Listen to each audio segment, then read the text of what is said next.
it? Not really. I think that's something wrong with my drink. Oh, I'm sorry. What problem? I ordered an iced coffee latte, but this one is Teh-tarik. Oh no, I wish you have made a mistake. I'm really sorry, sir. It's okay, but I really want to iced coffee. No problem. I make new ice latte right away. It will only take a few minutes.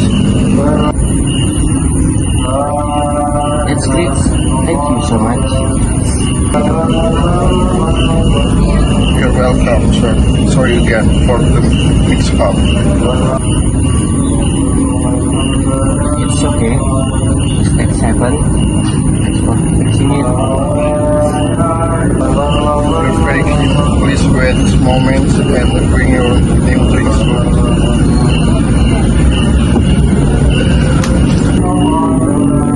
Sometimes the order can be wrong, but it's always good to stay calm and polite.